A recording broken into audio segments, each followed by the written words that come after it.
Ripping the Band-Aid off of a wound that hasn't completely healed yet hurts.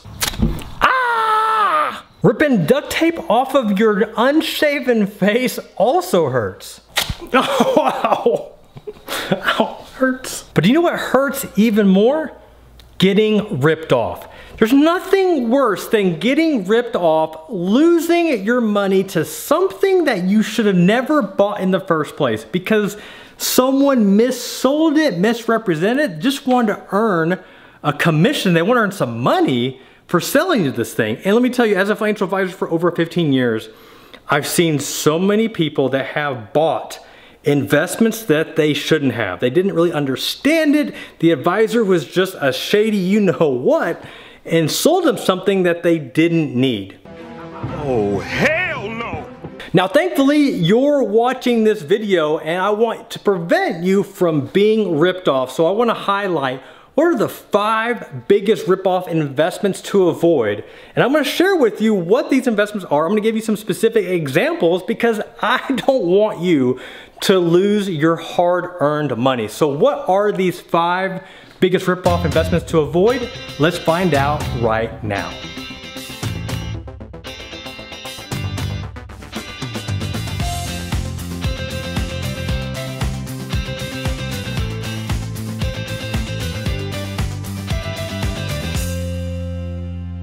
All right, so what are these 5 biggest rip-off investments? Well, let's go ahead and start down our list with number 1, A-share mutual funds, otherwise known as loaded mutual funds. So what exactly are loaded mutual funds? These are mutual funds that when they are sold, the advisor or broker that sold them is going to earn a commission for that sale. So yes, when they sell you something, they get paid. So you can get a better sense of why loaded mutual funds are such a big ripoff. I'm gonna go ahead and pick on one mutual fund just as an example so you can see how this works and why you don't want to invest in them. So the mutual fund I'm going to pick on is the Growth Fund of America, and this is by the American Funds family. Now, why am I picking on them? Well, it just so happens that these mutual funds are one of the most commonly sold by commission brokers. Now, you can go ahead and fact check me if you want. Let me just say that I have seen plenty of account statements where clients were holding this mutual fund because it was sold by an advisor that earned a commission off that sale. We're taking home cold hard cash via commission, motherfucker. Right. So with the American Funds family, with the Growth Fund of America, if you are going to buy this mutual fund and you have less than $25,000 to invest, you are going to pay 5.75% upfront as a commission just to buy this mutual fund. So check this out, 5.75%. Now, if you were investing, let's say $20,000, let's do the math. 20,000 times 0.575 equals $1,150 for what? That's correct, for making a $20,000 investment, you're going to pay $1,150 as a commission just to buy this mutual fund. Now, what mutual fund companies will do is that they will say, well, if you have more to invest, then we're going to give you a discount on that upfront commission. Yay! So once again, picking on the Growth Fund of America, if you are investing between $25,000 to $50,000, then that commission is dropped or reduced from 5.75% down to 5%. Yes, so you just save 0.75%. That's great. Wow, thank you. Thank you. Thank you for that. So let's do the math again. If you have $40,000 to invest and you're paying 5% commission, then you're paying $2,000 for commission. So you got that nice little discount. Awesome, thank you so much. And as you have more to invest, you start getting a bigger discount on that sales charge. So where if you have over $1 million to invest, you don't pay any upfront commission. So do you have $1 million to invest right now? Yeah, that's what I thought. So another thing that they'll tell you is that you can move your money from one mutual fund to the next in that same American Funds family. So if you want to go from the Growth Fund of America to another mutual fund, you can do that as much as you want and you don't have to pay another sales charge. So that's the pitch that makes it sound so appetizing. Just, yeah, that sounds like a good deal. But why is this a big ripoff? This is why. So if you are investing with this mutual fund company, and I'm not just picking on the American Funds family because there are tons of other mutual funds that operate just like this. So if you pick one mutual fund company, one mutual fund family, and you invest with them, and yes, you can make changes all day long within that family. So what happens when you switch from one mutual fund family to the next? That's when you have to pay another upfront commission, another sales charge to move. But once again, these mutual fund families, they'll make the argument that the longer that you hold these loaded A-share mutual funds, the lower expense you're going to pay. And yes, there is some truth to that, but the reality is that how long are you going to hold this mutual fund? People don't do the buy and hold strategy like they used to. And for the most part, if you're going to do a buy and hold strategy, you're buying a stock, not so much a loaded mutual fund. It doesn't work out that way. Everything that they'll try to tell you, it may sound good in theory, but in practice, it doesn't hold up. And that's why you want to avoid loaded mutual funds. All right, moving on to number two, the number two biggest ripoff. And this one is just an insult to anybody that knows anything about investing. So what is this ripoff investment? We're talking about actively managed mutual funds, but not all actively managed mutual funds. I'm talking about one very specific type of actively managed mutual fund. And this is an actively managed index fund. Say what? That's right, an actively managed index fund. Now, if you know anything about investing, one of the most common investments that people buy is an index fund, or more specifically, the S&P 500 index fund. Now, Vanguard makes them, Fidelity has them, you can also buy an ETF version. This is a very common investment that people get into when they're just starting in the market. But if you watch another video, you also learn from me that I don't think this is a long-term way to build wealth just because Warren Buffett says so. Check that video out right now. Thank you. Other than being broadly diversified in the US markets, the number one reason why people buy this index is because of the low cost. The S&P 500 index funds are super cheap. As an example, the Fidelity Spartan Index Fund, its expense ratio is 0.01%.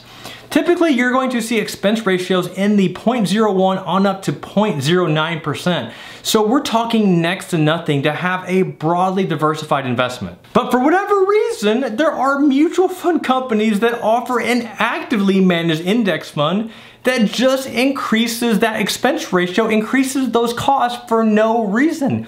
Why would they do this? I don't know, but I can hear you now. Does this really exist, Jeff? Do people really do this? They do. So let me just show you two examples so you can see that it is out there and what you need to look out for. Caution, caution, caution. Like a good neighbor, State Farm is not there for this one. So believe it or not, State Farm has an S&P 500 index fund that, check this out. Not only is it an A-share loaded mutual fund, so you have to pay a 5% upfront commission to buy it, but also there is an expense ratio of 0.056%. That's right, we're talking over 5 times more than any other index fund that exists out there. So you're gonna pay 5 times as much to hold it and a 5% commission upfront to purchase it. That just seems like a great deal. Not. Seriously, what is up with that investment? That is probably the biggest ripoff investment that we're going to talk about today. Let me see if I can top it. Another mutual fund company by the name of Dreyfus has their S&P index fund. Now with this one, you don't have to pay an upfront commission, whoopee, but the expense ratio is 0.5%. So we're still looking at 5 times as much as the Fidelity fund that we talked about previously. Now, once again, there is no difference between what these funds own versus the other index funds or ETFs that we talked about. Now, why would you buy these investments and pay 5 times as much versus the other ones that we've mentioned before? Well, the answer is you wouldn't, you don't. But what these companies are doing is that they're just hoping that you see the S&P 500 index fund and you just assume like, oh yeah, this is a low cost investment. Everybody else says to buy index funds. Why wouldn't I buy this one? Well, the reason why is because you're paying 5 times as much. You have to check your expense ratios so that you know what you're getting and what you are paying for it.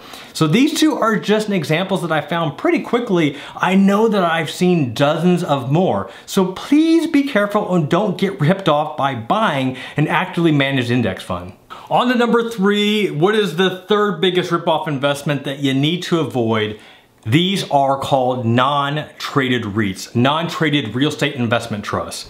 Now, if you watch my other videos where I talk about how to become a real estate investor, without having a lot of money or managing properties, I mention REITs, real estate investment trusts. And for the most part, REITs can be a good investment. But with non-traded REITs, what are these and how are they different? Well, probably the biggest thing that you need to know, the word that you need to become familiar with is illiquid. That's right, illiquid. What does that mean? That means when you need your money back from this investment, you ain't gonna get it. You can't cash it out. It's just sitting there, it's stuck, it's locked away. You can't get your money out until it comes due, which could be another 10 years or longer. Illiquid is not something that you want to be in for the most part, especially when you can buy other investments that do offer liquidity. It means that you can sell it and get your cash when you want it or when you need it. But don't take my word for it. I'm going to read you an investor alert from FINRA that they posted to their website talking specifically about non-traded REITs. They've seen so many of these missold, misrepresented that they had to put out this bulletin to protect investors from being ripped off. So this is what FINRA had to say. For this reason, non-traded REITs are generally illiquid, often for periods of 8 years or more. Early redemption of shares is often very limited, and fees associated with the sale of these products can be high and erode total return. Furthermore, the periodic distributions that help make these products so appealing can in some cases be heavily subsidized by borrowed funds and include a return of investor principal. So if non-traded REITs are so bad, why are they being sold? Why are other advisors selling these? Well, let's go back to the point number 1 talking about loaded mutual funds. The reason that they're selling them is a big fat commission. So when you sell these up front, you are going to get paid anywhere from 5 to 7%, maybe more, as an upfront commission. But here's the better part about these compared to loaded mutual funds.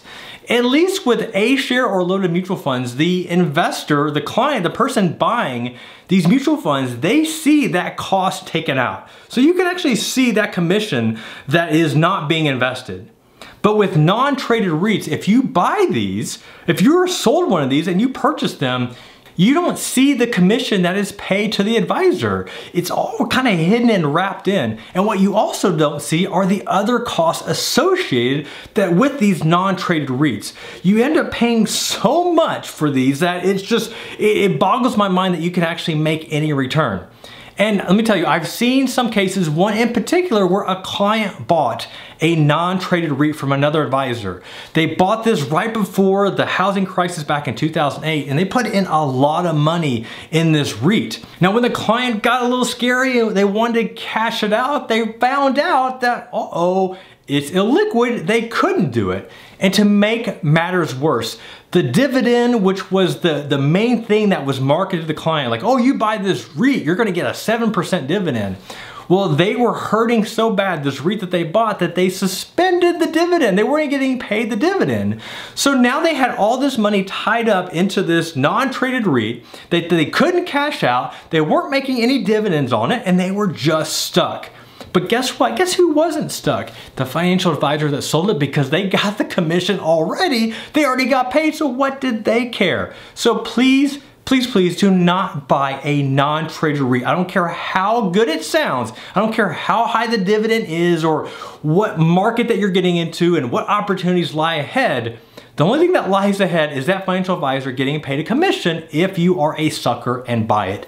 Don't get ripped off. Oh my gosh, I'm getting a little fired up. Can you tell? I'm only 3 into this and I feel like I need to go for a walk just to calm down. All these advisors selling these scammy rip-off investments.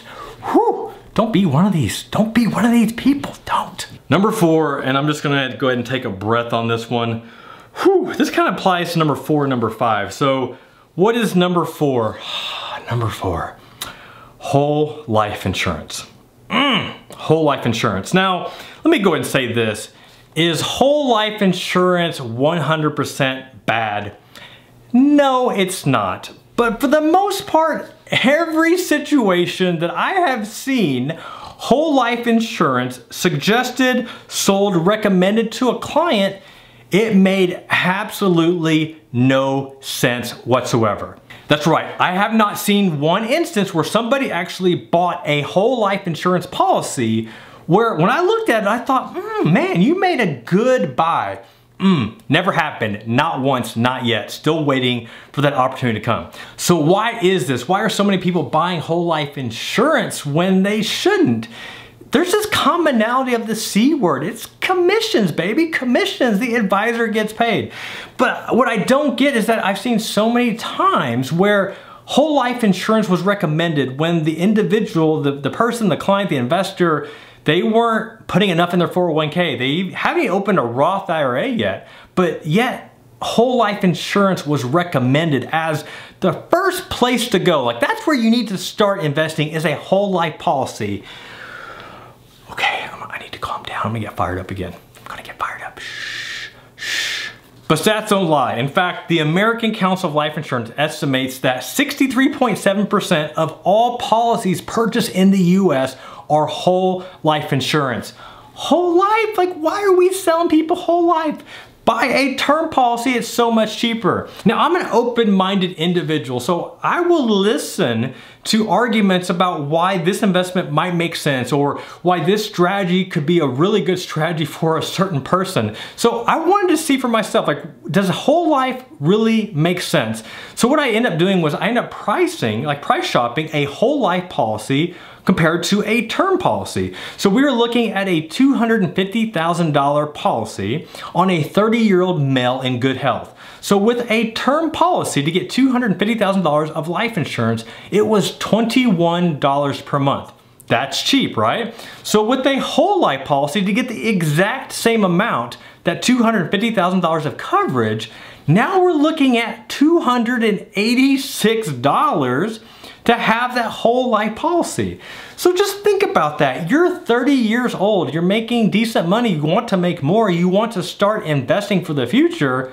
What can you afford? A $21 term policy or a $280 whole life policy? It just doesn't make sense. But the main reason why these are sold other than commission is because, oh, this is a safe investment. And I've talked to one life insurance guy that's telling me, well, my company pays a 5.7% dividend. Ooh, that sounds great. But here's the thing. If you hear a life insurance salesman quote you what their dividend is in that whole life policy, you have to keep in mind that that is a gross number. That's not net. Yes, they might be paying 5.7%, but you still have the cost of insurance that's going to eat away those returns, and that's where they get you. And don't be gotten. But I think the biggest frustration that I've seen with these policies is that when I come across somebody that bought a whole life policy and they have been paying on it for a number of years, they still have the original projections of how much cash value that they were supposed to have at a certain point in time. And I have yet to see an example where the projection is anywhere close to what they actually have. And they're left wondering, why am I still paying on this? And then when I start showing them the numbers of what they've paid and how much they thought they should have had, and had they just earned a simple return of 4 or 5%, they actually would have had a whole lot more than what they currently have in that cash value. But here's what I love about whole life insurance and why I'm so against it is, like, I'm not the only one. You can actually check out a good buddy of mine, Chris Huntley, who started the whole life insurance rebellion. He was so frustrated with insurance agents selling whole life policies to people that just don't need it. There's no point in overpaying for a life insurance policy when you can go get a term policy and invest the difference somewhere else, anywhere else. All right, we're on to the fifth and final biggest ripoff investment you need to avoid, and we're staying in the life insurance family. We talked about whole life insurance. What we're gonna talk about right now is indexed universal life insurance. Now let me just say this, let me go ahead and put the disclaimer out there. If you have maxed out your 401k, if you can no longer contribute to a Roth IRA, these policies could make sense. Could, keywords could. But for the most part, they don't. I can't tell you how many times I've seen these policies referred to as a super Roth IRA or a self-funded retirement plan. No, it is a life insurance policy that has an investment component to it, kinda, but not like anything else that's out there. It's just, gosh. Okay, I'm back. So what exactly is an index universal life policy? So with the whole life policy, there is no investment component. You're just getting paid a dividend and the insurance company is actually doing the investing for you. With an indexed universal life policy, it is tied to some sort of index. Most commonly, you're gonna hear the S&P 500 index fund. We talked about this earlier. There are other indexes that they will use now, but with this, it's tied to an index, so you are subject to what the index does. Now, there is a cap on these typically. So what is the cap? So that means if you have an index in this insurance policy, and let's say the S&P 500 does 20%, but your cap is 9%, you only get 9. Who gets the rest? The insurance company. So a common marketing slogan that you'll hear with these is that you get all of the upside and none of the downside, or you get most of the upside and none of the downside. And when you hear that, that's when you know, man, this is probably going to be a ripoff. Like, I'm probably gonna get ripped off if I buy this. Because what investment truly exists where you get all of the upside and none of the downside? That's like saying, oh, I'm gonna get a guaranteed 20% with zero risk.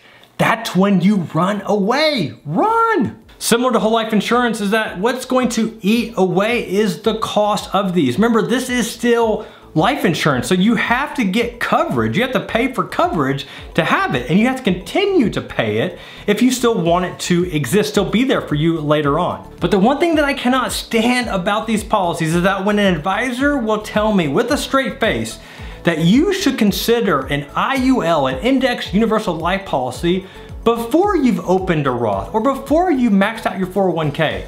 And they have all these reasons or rationale that make zero sense. The only thing that's gonna make sense is that this advisor's checking account is going to increase when they sell you this policy because of the commission that you pay. So they're happy, they got paid, and now you're stuck in this expensive illiquid investment that you're just going to have buyer's remorse in the next 10 plus years. And you're asking yourself, why did I buy this? Oh crap, I got ripped off.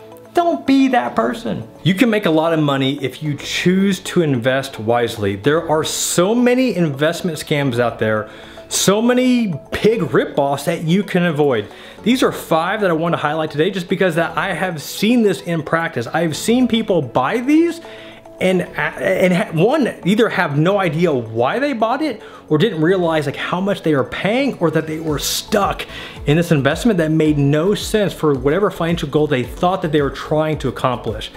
Don't be one of these people, but I have to ask the question, have you bought one of these investments? Have you been ripped off? If there's one that I haven't mentioned, if you felt that you've been ripped off, let me know in the comments below what you bought, how you think you got ripped off, because I want to be able to protect others out there from being ripped off from other shady advisors. Let's protect our people, protect them. All right, this is Jeff Rose reminding you that it's your money, your life, and only you can make it awesome. Don't get ripped off. We'll see you next time. Peace. If that you, oh my goodness. Struggling today, that's okay. Now, bad transition. Man, my transitions are so bad. I don't even know what I was saying.